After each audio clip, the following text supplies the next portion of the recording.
Hey, everybody, how you doing? Well, that's good. Welcome to the PHLY Flyers pregame show presented by Coors Light.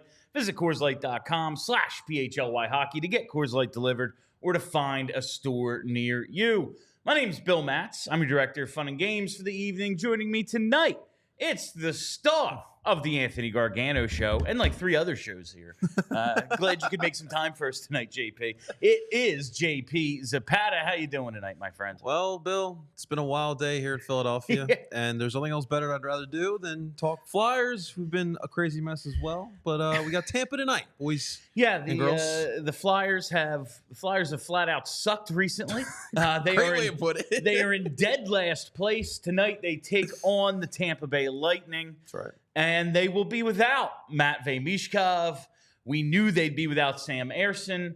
Aleksei Kolosov. It was very funny to just see like the tweets unfold today. Like the first thing we hear, and we're going to talk plenty about Mish, don't worry. The first thing we hear, it's like, oh yeah, Michkov scratched tonight. Like, oh, all right. Well, that's going to be something.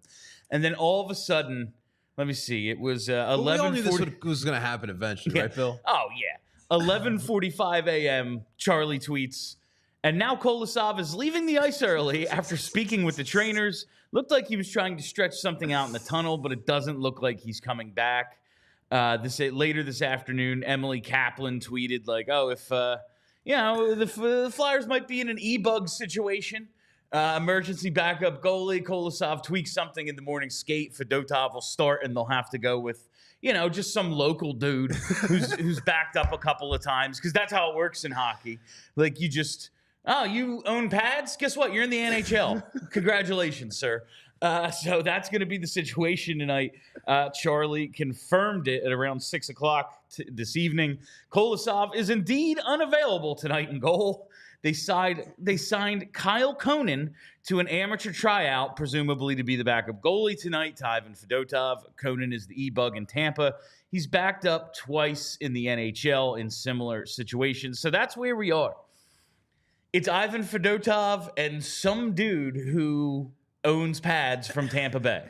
That's what we have in goal tonight against a Tampa team that is, I have it written down, they're tied for 6th in scoring. Wonderful. Just 3.7 goals a game. Okay. Of course, they will be without Michkov tonight, but as we try to get some up-to-date lineups for you, this goalie situation. JP, welcome back. Like you picked a hell of a show, man. It's really something. Brennan, any chance you could throw like some circus music on? It's like that would be very, very appropriate for what's going on, man. What an absolute mess, Bill. This is absolutely crazy. We went from not sure exactly what we had in the goaltending position going into the year. Fedotov looks like a mess. Ersson gets on the injury bug. This morning we had Charlie's news. Now we got to put Fedotov in net because we have nobody else. And by the way, for an emergency backup, here we got a guy literally coming off the street to play backup. Hopefully Fedotov doesn't get a 5-spot put up before the second period because we're about to see a goalie off the street come in this game tonight. I know it's cruel to say, but is there a possibility this emergency backup is better than Ivan Fedotov? Oh my God, Bill! What are you? Is there a chance that this Kyle Conan character is actually better than like 850 or whatever Fedotov? He becomes our franchise goalie, like no big deal. Yeah, it's just like he's our number 3. Fedotov, you're with Cal Peterson. You now make up the most expensive goalie tandem in AHL history. Congratulations. But we do have a little bit of a shakeup of the lineup tonight. Just checking out Daily Faceoff. So it's going to be Coots with TK and Tippett. That line looked pretty good together the other day. Lawton between Farabee and Brink. Frost with Forster and Anthony Richard. Anthony Richard got the call up the other day with Ryan Poehling on IR, and he draws in with Frost and Forster, and then Cates, Hathaway, Delorier make up your fourth line, and Richard appears to be, yeah, okay, that's what I read. I was like, okay, Charlie has it, and I was like, did I read the exact wrong thing? Okay, cool. Richard also appears to be drawing into Michkov's spot on power play 1. Richard had a really good preseason. I thought he did enough to maybe challenge for a spot, but the NHL roster is basically pretty much locked. But he has 9 points in 7 games in the AHL. He's been good for the Phantoms, so he gets the call up, and he can skate. He's got, I think 24 games of experience or something. He's played a little in the NHL before. But that brings us to Matvei Michkov. Game 14 is how long, if anyone... 14. Yeah, it's November 7th. It's a little less than a calendar month. I thought we'd get into the 20s before we got to this point, but here we are. I have mixed feelings on this. Okay. If this becomes a regular thing where you're sitting him a few times over the next couple of weeks, that's just... No, kid needs to play. Yes. He's not going to learn, especially, I just hope the communication is good enough with him that they have a very specific, okay, you're going to watch in these situations, watch what this guy does, and we need you to do that when you're back out there on Saturday. I hope it's communicated well enough and there's a specific enough plan so he's not just up there watching, all right, cool. Yeah. Oh, cool, great. I'm not playing. I'm wearing a suit. Great. I hope there's a specific enough plan. It's fine for him to sit one game. It's totally within the normal bounds of NHL coaching for a 19-year-old to come out of the lineup one time. Right. No matter where he was drafted, this stuff happens. Yeah. We saw, I think last year, Leo Carlson with the Ducks. It was we're just going to kind of load manage him. He didn't play every game, especially in the beginning. But that's not what's happening. This is supposed to be a learning experience for him. They want to get Michkov to watch from above and see. My biggest issue with it, other than I got to watch the game, I want to see something interesting. Michkov is the main character this season. It sucks he's not playing. It's against Nikita Kucherov. I think that is kind of a bummer. You made the joke last time you were on the show. The one good thing is they can never bench him in his hometown. But that's not what's happening. This is nothing Sanheim, especially Sanheim not knowing till the morning of. I know. And it's my whole family and friends already have tickets. They're all coming, and I'm gonna be sitting with them. It's not that. But it is a fellow countryman. It's maybe the best Russian in the league. He's won 2 Art Ross, including last year. He had 100 assists. He's off to an awesome start again this year. Yeah. Michkov has had his best games in spotlight situations or up against his fellow countrymen. 2 goals against McDavid and the Oilers in an ESPN primetime game. That was awesome performance. A goal and an assist against the Caps in front of Ovechkin. Kind of gave Ovechkin a look after he scored, too. It was what's up, man? Goal and an assist against Kaprizov's Wild. I just feel like tonight would have been the night we got something special out of him. Yeah, man. And he's not going to be out there. I do think he's been struggling. I don't know if it's any one specific thing Charlie has brought up. Where they're really preaching to him. When he's the third forward, he needs to be back so the defenseman can get in on the cycle and keep stuff alive. They can pinch down the boards, and he just hasn't been great at that. I just haven't been hearing his name enough, honestly. He's going to make mistakes in coverage. Is that part of the transition from the KHL to the NHL? Yeah, I just think it's he's really never, even last year, he's on Sochi. He's not up with the main club. He's on loan to Sochi, which is a terrible team. And he's never had to really play team hockey before because he's always been so much better than everyone. Not having the puck on his stick is probably very foreign to him. And listen, the best, Connor McDavid doesn't have the puck on his stick the whole game the way, Mish probably has most of his life. Mm-hmm. And that's just an adjustment for him. But I just think he kind of looks tired. Okay. We've seen him in the past. They talked about this even in preseason, after a tough skate or something the day before, he would just look his legs would be a little heavy in the game, and then maybe a day off or a lighter practice, and then the next game, and he'd be awesome. He'd be the best player out there. It's just like, maybe he just needs a little rest. Maybe he really does just need to see something. Like, some people are visual learners. You can tell them over and over, but it's like, watch what we have Tyson Forster do when he's on the weak side. Like, whatever it is that they want him to do that he's not quite grasping. Some people, it's like, okay, now I get it. I saw what you want him to do. Now I understand what I have to do in that situation. Maybe it's just as simple as that. But I just really hope this doesn't become, okay, he's back Saturday and then he's out the next. No, we need him to play. Like the Morgan Frost situation, like that. You don't want to just be lingering on throughout all the of a season. Sudden by February he's been scratched 10 times. Yeah, no, that's unacceptable. Cannot have that happen. That was a really good point that you bring up, because you could definitely sense that when the lights are a little bit brighter, the matchup is a little bit bigger. He definitely rises to the occasion. And by the way, for everyone who didn't check it out, make sure you guys are checking out Charlie O'Connor's post-practice videos. They're fantastic. They're very informative too, and I love listening to him today.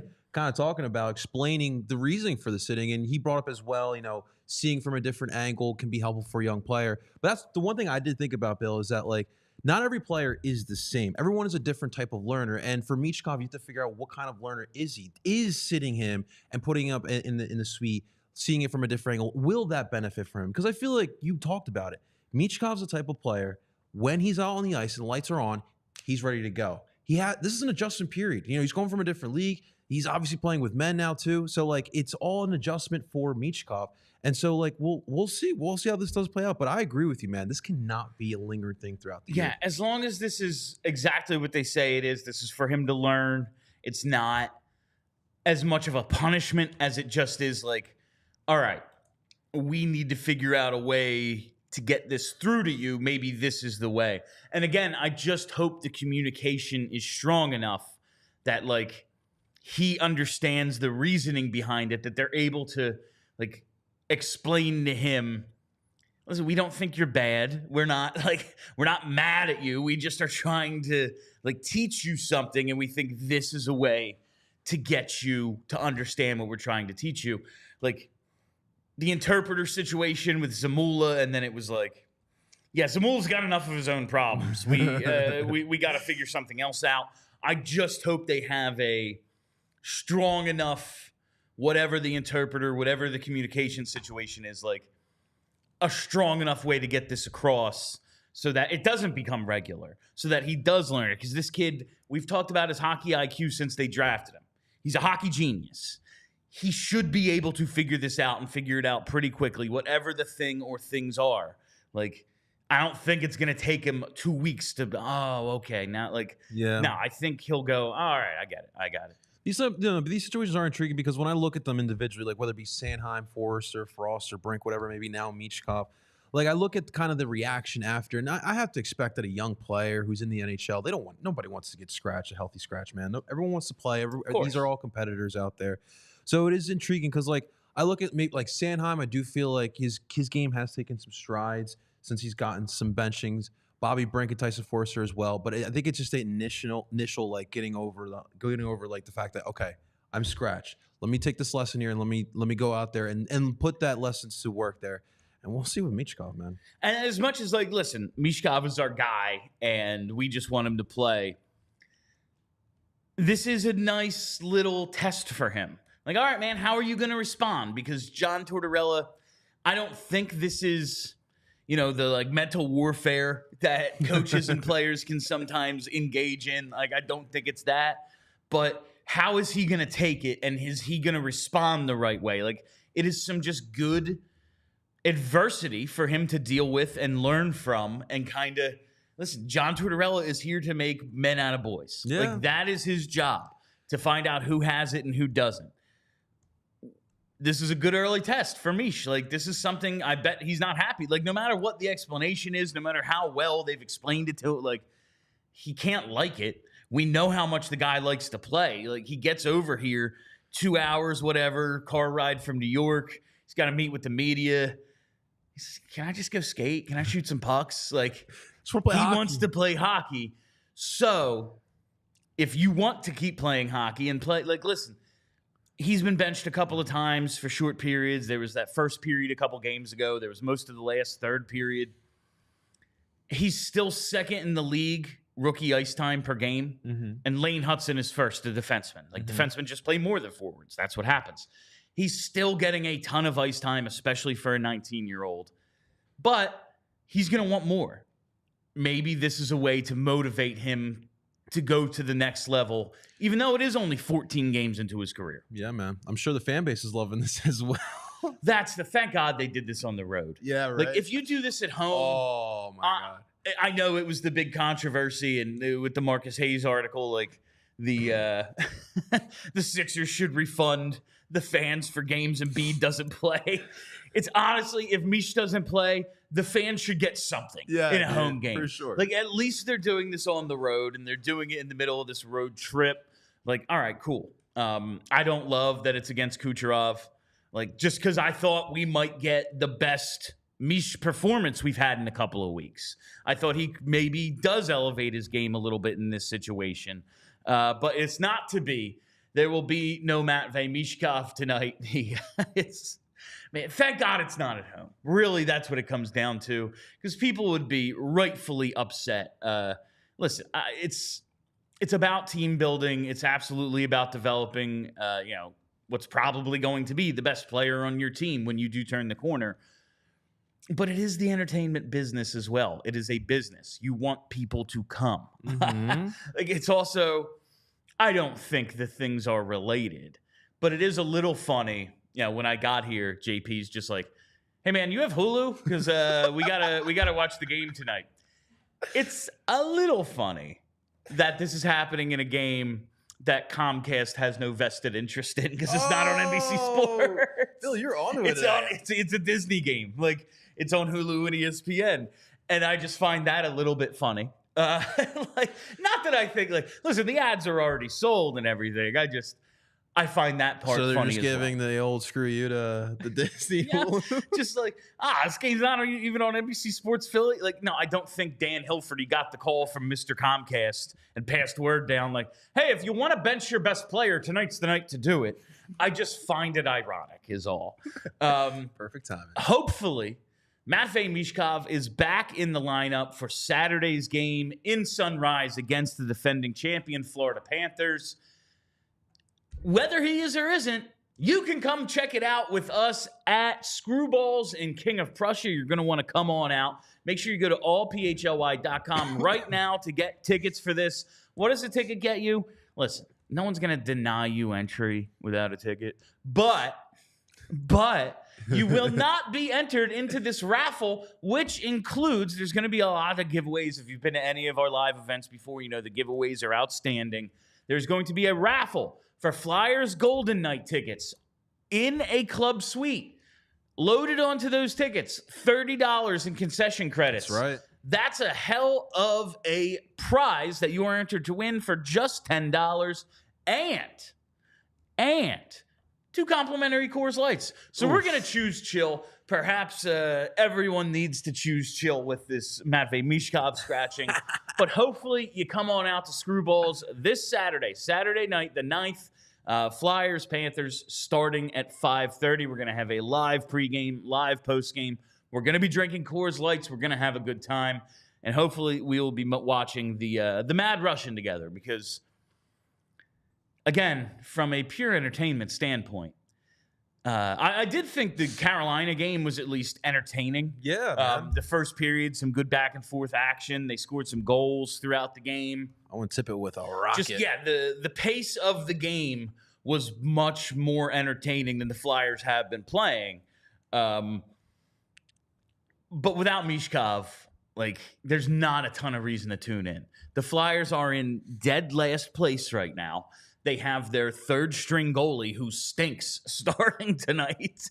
Like, without Mish, it's a little bit of a, so we're doing this? Does feel disappointing, though, because, like you talked about, that was a solid performance in Carolina. And this is a tough little road trip. Carolina, Tampa, and Florida.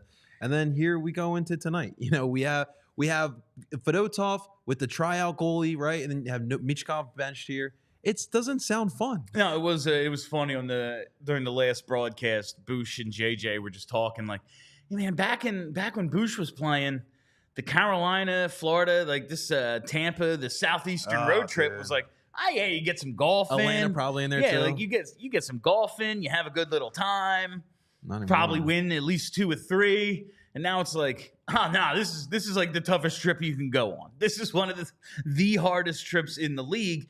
And that brings us to the Tampa Bay Lightning. Now, they're only 7-6 by 7-6-0. All they've played 13 games. They have no overtime or shootout losses. They've lost 3 straight, but they are 4-1-0 at home. And their offense is freaking cooking, man. They do have the depth problems that Tampa is, the way they're built now. Well, yeah, man, we paid everybody. So we're not going to have the depth we had prior to the Stanley Cup championships. Right. But they have 6 players at or above a point a game. Nikita Kucherov, 10 goals, 12 assists, 22 points in 13 games. Brandon Hagel, 7 goals, 7 assists in 13. Braden Point, who is out tonight, missing his 2nd consecutive game, 13 points in 12 games. Jake Gensel, 13 points in 13 games. And Victor Hedman, 13 and 13. Oh, and Anthony Cirelli as well. That's number 6, 13 points in 13 games. So their offense is absolutely freaking cooking right now. Despite, they don't get a ton of shots. They're, like I said, tied for 6th in scoring with Florida, 3.69 goals a game. But they're 26th in shots a game. But they have been decent defensively. It's funny. They're actually tied with the Flyers and Jets for allowing the 10th fewest shots in the league. So they're playing a decent game. They're just maybe not getting the goaltending they're used to. Vasilevsky, only a .903 save percentage. I realize save percentages are mostly down right now, but you see Andrei Vasilevsky. He's going for win number 300 tonight. Like, that is a huge number. And .903, not exactly what you expect out of him. But this is going to be a very, very tough game for the Flyers. Tampa's record isn't great. By total points, they're 3rd in the Atlantic, but points percentage, I think they're behind Detroit, is what I saw earlier. They'd actually be in a wild card spot. But total points right now, they're top 3 in their division, which is decent division.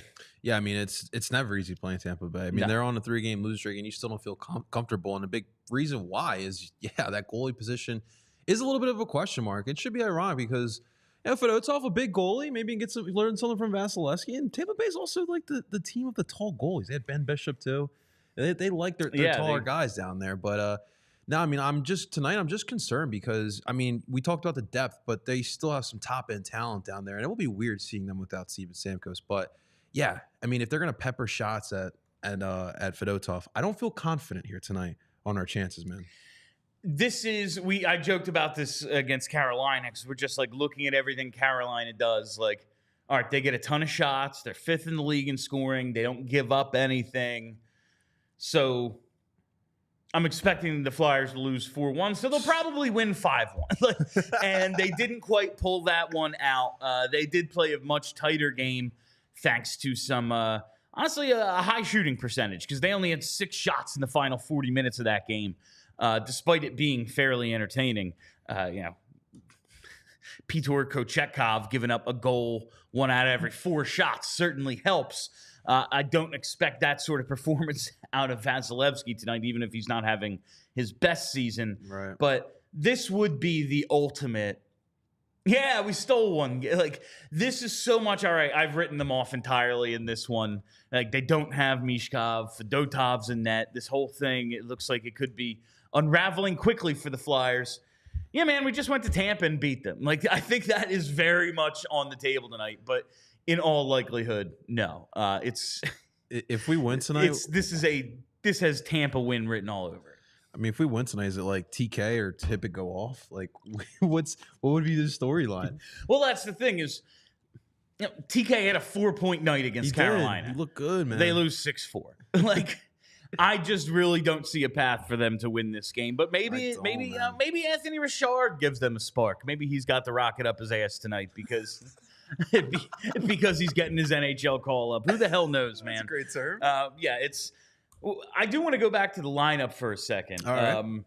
Because we were talking a little off the air about the defensive pairings. Yeah, man. And we have Sanheim with Drysdale. We saw that last game. Sealer and Risto, Emil Andre, and Yegor Zamula making up that third pair. And I'm honestly a little surprised they're keeping that pair together because they struggled mightily in Carolina, but they are back out there tonight. It is a little strange that they broke up Sanheim and Ristolainen. What do you think of that about this move here? That pair was working. I mean, that's the biggest question mark to me. Like you just talked about, it is working. And I mean, you know, maybe they are planning for Cam York for when he comes back. But like, if something is working, defense has been a problem. Why wouldn't we just stick with that? Sealer and Drysdale, they've been fine this year. I think that overall, if you keep them together, I think they've had some rough spots, but they've been okay. I think they will be fine too. And obviously, Andre, he was a spark here for us, and Yegor Zamula really. Listen, Emil Andre, he is obviously still a work in progress. For sure. He didn't make made the team last year, gets the 4 games. He's clearly in over his head. This year, it's like, yeah, he won the number 8 spot, but we're going to carry 7. Mm-hmm. But Cam York's out. They bring up Emil Andre. He looks good. He looks good right away, first few games. And then suddenly, there seems to be a bit of a pattern here. Risto and Zamula looked really bad together. Then all of a sudden, Risto was getting 10 more minutes a night with Sanheim, and that pair looked real good. Emil Andre, listen, it's not like he played well and Zamula was just an anchor tied around his skate. But he had been playing well prior to that game and then suddenly didn't play great when he's paired with Zamula. Looks like there's a little bit of a common denominator here with Yegor Zamula. No expert. I think Zamula is not that good at hockey right now. Yeah, he's just really, really struggling. But we talked, I do think they might be, in terms of mixing up the Risto-Sanheim pair. I think with the top 4 guys, they're just kind of trying to see what works for when York gets back. Because like you said, defense, it has tightened up recently. But it's been an issue. Like the team, they spend a lot of time in their own zone. The coverage is good, but they're in there a lot. You can't be that. You can't spend that, especially tonight. I don't know if they can afford when York comes back to keep Sanheim and York together. When it's like, you two are clearly our best players. What can we play you? 23, 24 minutes a night regularly? That leaves a lot of the game where one of our only 2 good defenders aren't on the ice. Shouldn't it be Sanheim, Risto, Sealer, Drysdale, Andre, York when he comes back? I wonder. That could be. I know you don't want to put work. York at the 3rd, but yeah, that might just be a little too much time, and that's part of what I think of this top 4 tonight. Like, yeah, Sanheim, he's going to start with Drysdale. Sealer is going to start with Risto. I bet you we just see a lot of those 4 on the ice in any combination. Mm-hmm. We have lefty-righty set up, but I absolutely saw a shift where like Risto and Drysdale were out there together the other game. I think they're going to mix and match this top 4 and try to keep Andre and Zamula off the ice as much as possible. But once York comes back, you're going to have some decisions to make. Like the easiest thing would be, Emil Andre, we're sending you back down. But he's played pretty well. They need to find those set partnerships, though, right? They definitely, once everything's settled and everyone's healthy, right? Just for everyone's chemistry to get the best out of everyone, you want set pairs. Yeah, I think that's where we need to get to, man. I absolutely agree. All right, just a couple of minutes left here. Do we have any super chats? We have no super chats. Outstanding. They'll be here for post game. We always have them for post game. It's not a major concern tonight. They'll show up. Shouts to Cam Atkinson, man. You got a little Sunday dinner. You got to go out to allphly.com right now. Not only get your tickets for the watch party, but Charlie wrote an article today. This is one of the great things, like when you have the beat writer on the road. You get like little stories like this that you wouldn't get otherwise. And Cam Atkinson, Flyers bought him out this offseason. Yeah. He wanted, it's mutual. I think the feeling was probably mutual. Yeah. Like, what the hell am I? Oh, I'm going to waste the end of my career here. And they're like, yeah, we're good. You don't need you, bud. Do whatever you want. He signs in Tampa Bay. Now he's renting. This is the best stuff. He's renting Pat Maroon's house. I love this league, man. And he had basically the entire Flyers team over for dinner last night, catching up with his old buddies. For the full story, check out allphly.com. If you're not a diehard, sign up to be a diehard. You think they're doing steaks or seafood last night? You're down in Tampa. They're doing steaks. They're absolutely doing steaks. There you go, boys. Yeah, I think they're grilling something up. Nice. All right. That is all the time we have for you on the PHLY Flyers pregame show presented by Coors Light. Visit CoorsLight.com/PHLY Hockey to get Coors Light delivered or find a store near you. We will be back immediately following this game with postgame. Yeah, that's what happens after the game is postgame. So make sure you tune in for that. Set that reminder bell. Never miss a live show. You know the whole spiel. We got one right under the wire from Gary B. Look at him. Gary B says 5-3 Flyers win. Forster lights the lamp tonight. Gary B filling in for Neil Dexter on the pregame predictions. If the Flyers win this game 5-3, like the idea that they could score 5 goals without Michkov is insane. But if this has stupid stole one that you should have lost 100 times out of 100 written all over it. Oh my God. Because they're the Flyers, and much like our partner Bet365, they are never ordinary. But that's it for us. This has been the pregame show brought to you by Coors Light. Make sure you tune in for postgame after tonight's game. I'm Bill. That's JP. Let's go Flyers. Let's go. We all silly like the mayor.